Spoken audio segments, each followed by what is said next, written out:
Hello dear students. तो कैसे हैं आप सब। मैं उम्मीद करता हूं कि आप सब बढ़िया होंगे और आपकी पढ़ाई भी बढ़िया चल रही होगी।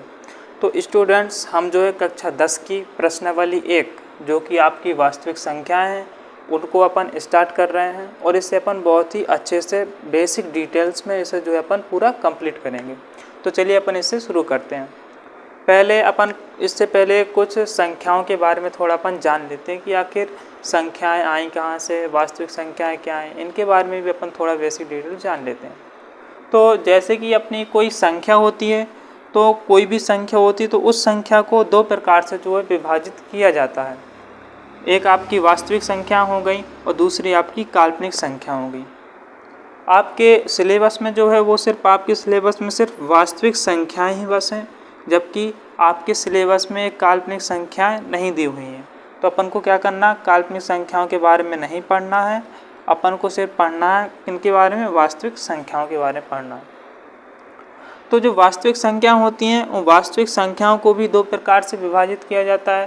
पहला आपका परिमेय संख्या और दूसरा आपका अपरिमेय संख्या। तो परिमेय संख्या क्या होती हैं और अपरिमेय संख्या क्या होती हैं, इसके बारे में अपन अगली प्रश्नावली में देखेंगे। और तो सबसे पहले आप यहाँ पर देखें कि जो काल्पनिक संख्या है वो क्या होती हैं। तो एक्चुअली आपके सिलेबस में है नहीं, लेकिन फिर भी मैं आपको थोड़ा बता देता हूँ। जैसे कि इसके लिए अपन कोई समीकरण जो ले लेते हैं। जैसे अपन ने ले लिया x² + 1 = 0। अब आप यहाँ पर देखें कि एक का उस तरफ पक्षांतर करने पर यहाँ आपका बचेगा x² = -1। अब आप यहाँ देखें कि जो आपका x बराबर है वो आपका रूट में -1 आ जाएगा। यहाँ देखें कि रूट के अंदर आपकी एक माइनस की संख्या आ गई। तो जो अपनी जितनी भी काल्पनिक संख्या होती हैं या जब भी कभी रूट के अंदर माइनस की संख्या आ जाती है तो वो आपकी काल्पनिक संख्याओं में आती है। तो अपन को जो है इस पर ज़्यादा ध्यान नहीं देना, क्योंकि ये जो है अपने सिलेबस में नहीं है। अपन को जो है वास्तविक संख्याओं के बारे में ही पढ़ना है। तो अपन इस प्रश्नावली को शुरू करने से पहले अपने में जो एक प्रमेय दी हुई है जो आपकी है अंक गणित की आधारभूत प्रमेय, इसके बारे में भी अपन थोड़ा जान लेते हैं।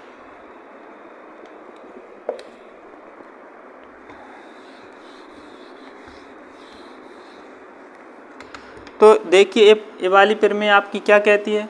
प्रमेय है अंक गणित की आधारभूत प्रमेय। कह रही है प्रमेय कि प्रत्येक भाज्य संख्या को अभाज्य संख्याओं के एक गुणनफल के रूप में व्यक्त किया जा सकता है तथा यह गुणनखंडन अभाज्य गुणनखंडों के आने वाले क्रम के बिना अद्वितीय होता है। इसका मतलब क्या है, इसका सिंपली मतलब ये है कि जो आपकी कोई भी संख्या होती है वो संख्या यदि किसी दूसरी संख्या से भाज्य है, मतलब दूसरी संख्या से कट रही है, तो जो उसके अभाज्य गुणनखंड होंगे उन गुणनखंडों को हम लिख सकते हैं और उनका क्रम बदल कर भी लिख सकते हैं, उनमें कोई फ़र्क नहीं पड़ेगा। तो इसको अपन उदाहरण के साथ समझते हैं। इसको उदाहरण के लिए हम एक संख्या ले लेते हैं। जैसे हमने कोई संख्या ले ली एग्जाम्पल के लिए 24। तो अपन क्या करेंगे, 24 के गुणनखंड करेंगे। तो अपन इसको 2 से काटें तो आपका 12 आएगा।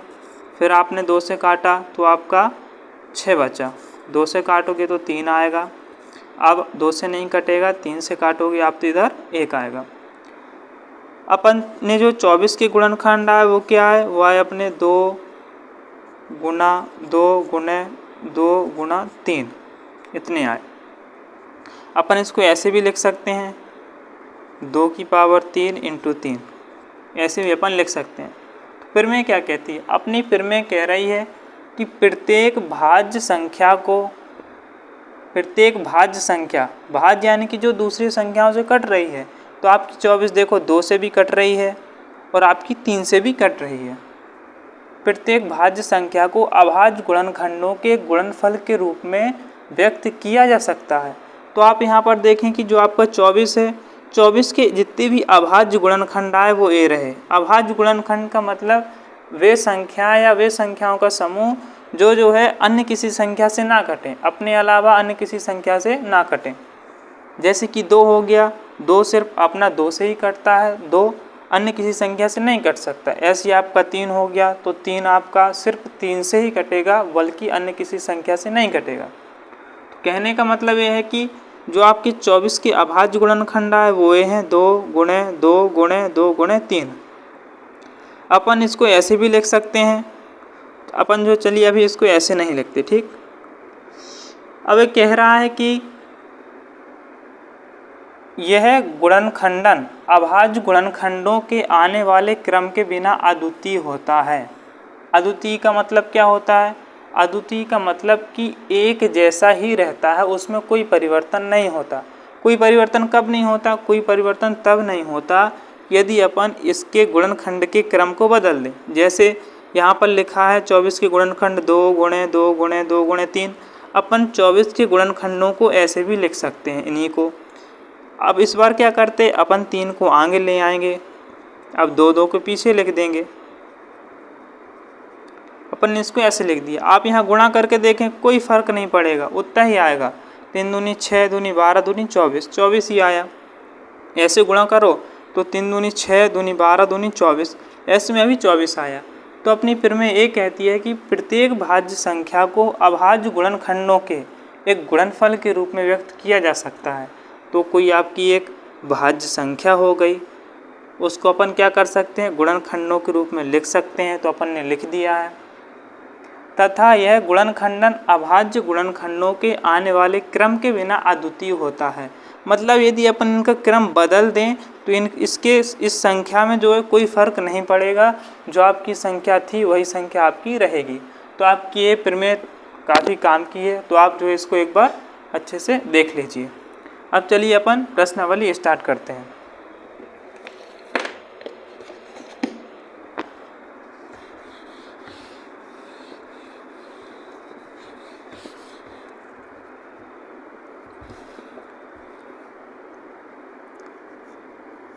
प्रश्नावली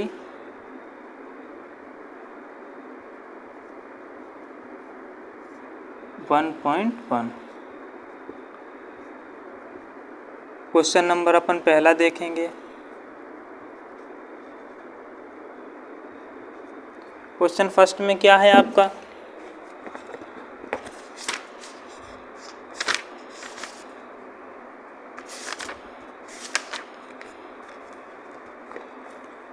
पहला प्रश्न है आपका कि निम्नलिखित संख्याओं को अभाज्य गुणनखंडों के गुणनफल के रूप में व्यक्त कीजिए।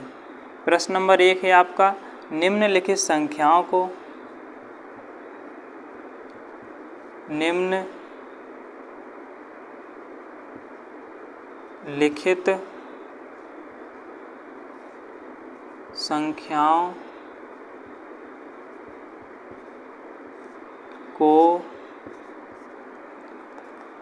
निम्नलिखित संख्याओं को अभाज्य गुणनखंडों के गुणनफल के रूप में व्यक्त कीजिए। निम्नलिखित संख्याओं को अभाज्य गुणनखंडों के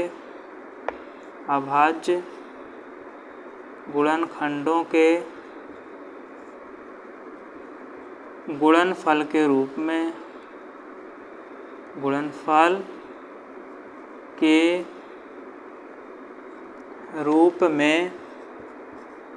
व्यक्त कीजिए। कैसे अपन व्यक्त करेंगे? यहाँ पर आपके कुछ ऑप्शन दिए हुए हैं। पहले ऑप्शन में है आपका 140, दूसरे ऑप्शन में है 156, इसी प्रकार तीसरे में है आपका ऐसे आपका चौथा ऑप्शन दिया है,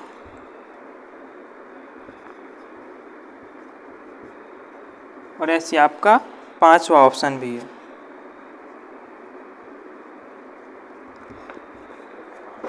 प्रश्न नंबर 1 है आपका, कह रहा है कि निम्नलिखित संख्याओं को अभाज्य गुणनखंडों के गुणनफल के रूप में व्यक्त कीजिए। यहाँ पर अपन को कुछ संख्याएं दी हुई हैं, इनको अपन को क्या करना है, अभाज्य गुणनखंडों के गुणनफल के रूप में व्यक्त करना है। इनके अपन को अभाज्य गुणनखंड निकालने हैं कि इनके अभाज्य गुणनखंड क्या है। तो चलिए अपन हल करते हैं। तो इसे अपन हल करते हैं। पहले में आपका 140 है, तो अपन क्या करेंगे, 140 के गुणनखंड निकालेंगे। 140 आपका सिंपल जो है 2 से कट जाएगा, तो 2 से काटोगे आप 70 आएगा। फिर आप 2 से काटोगे तो 35 आएगा। अब आपका 2 से नहीं कटेगा, 5 से काटोगे तो 7 आएगा और 7 से काटोगे तो आप 1 आएगा।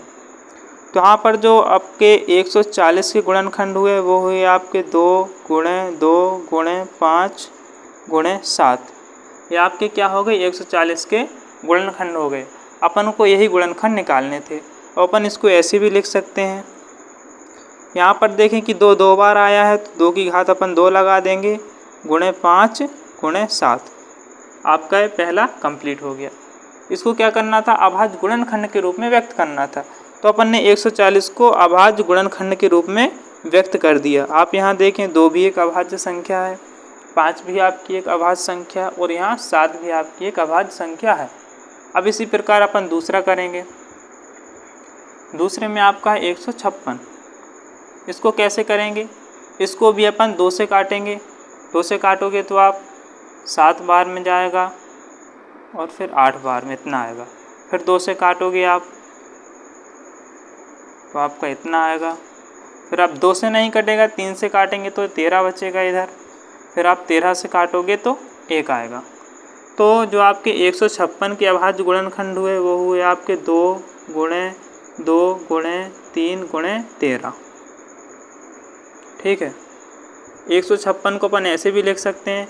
अब आप यहाँ पर देखें कि 2 कितनी बार आया, 2 आपका 2 बार आया है तो 2 की घात 2 गुणे 3 गुणे 13। इसको भी अपन ने अभाज्य गुणनखंड के रूप में व्यक्त कर दिया। अब अपन तीसरा देखते हैं। तीसरे में आपका है 3825। इसको अभाज्य गुणनखंड के रूप में कैसे लिखेंगे, इसको भी अपन पहले 2 से काट के देखेंगे। तो 2 से कटेगा नहीं, है ना।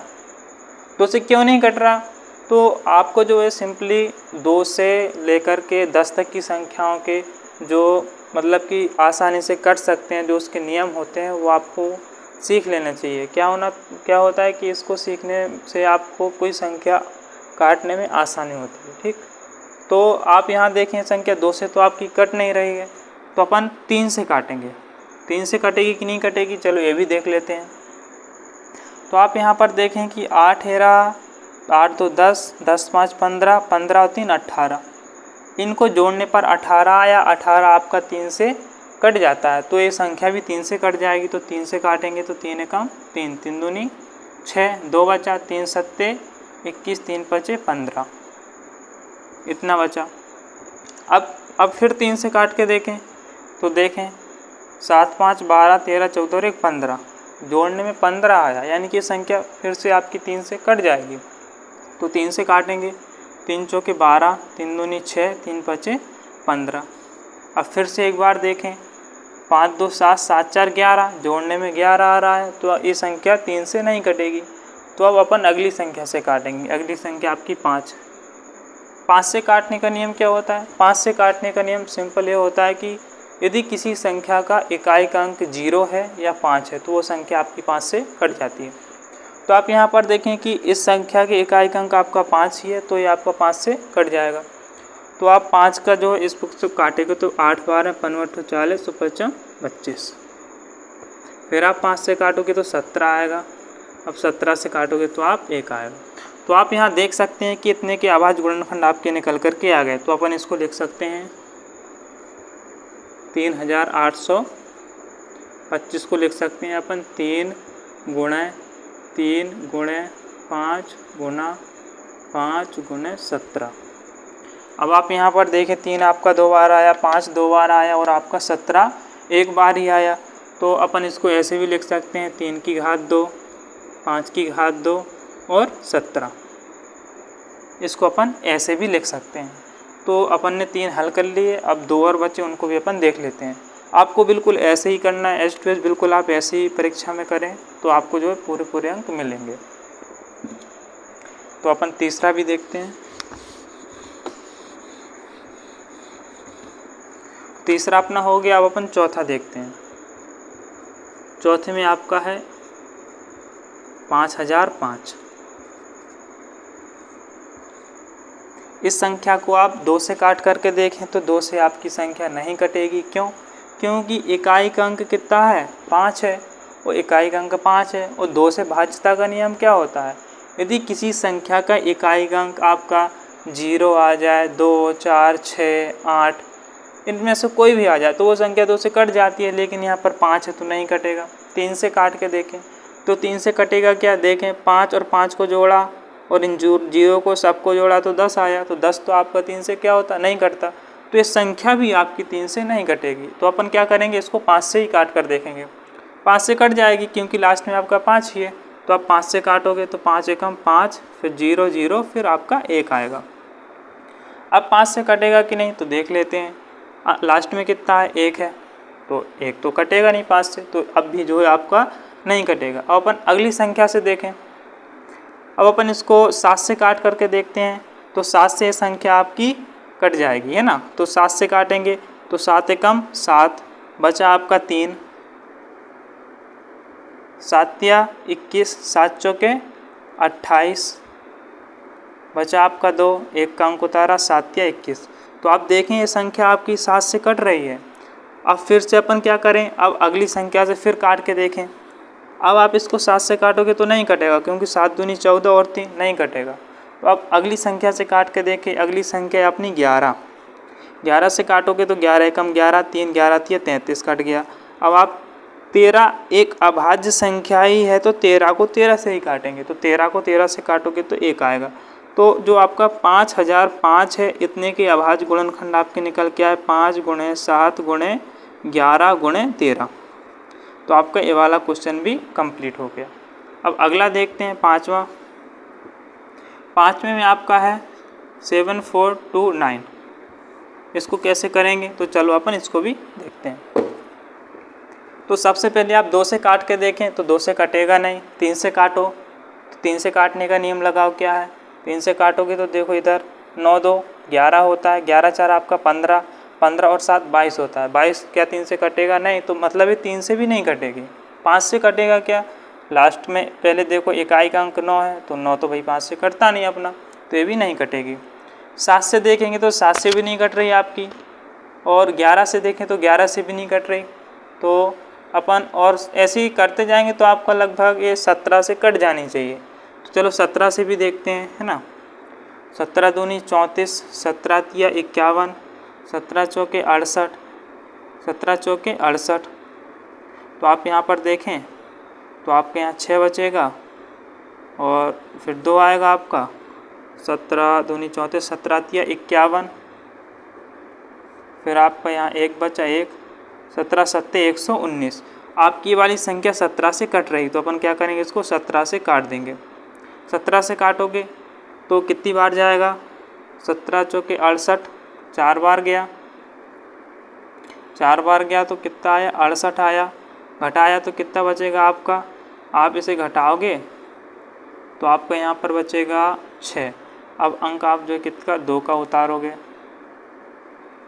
अंक कितने को उतारोगे, 2 का उतारोगे। और फिर से इसमें भाग दो 17 का, 17 दूनी 34, 17 तिया 51, 17 तिया 51, घटाओगे तो 1 1, फिर अंक 9 का उतारोगे तो 17 सत्ते 119। आप यहाँ देखिए कि ये संख्या 17 से कट रही है। अब 17 से अपन ने काट के देख लिया, अब और आगे काट के देखते हैं क्या ये 17 से कटेगी। देखें 17 दूनी 34, यहाँ 34 लिख करके चेक कर सकते हैं आप। तो आपका यहाँ बचेगा 9 और 7, तो ये संख्या आपकी 17 से नहीं कटेगी।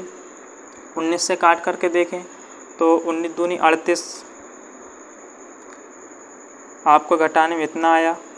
आपकी वाली संख्या 19 से कट रही है, तो 19 से काटेंगे तो 19 दूनी आपका 38 आ जाएगा।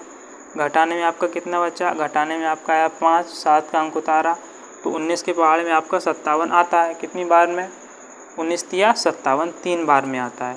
तो ये संख्या आपकी 19 से कट रही है, इतना आया। अब ये संख्या सिर्फ 23 से ही कटेगी, क्योंकि 23 एक अभाज्य संख्या है, तो 23 को 23 से ही काटेंगे, तो आपका 1 आया। तो आपके जो 7429 है, इसके आपके अभाज्य गुणनखंड कितने हैं, इसके आपके अभाज्य गुणनखंड है 17 × 19 × 24। तो ये आपका प्रश्न नंबर 1 कंप्लीट हुआ। अब चलिए अपन इसका अगला प्रश्न देख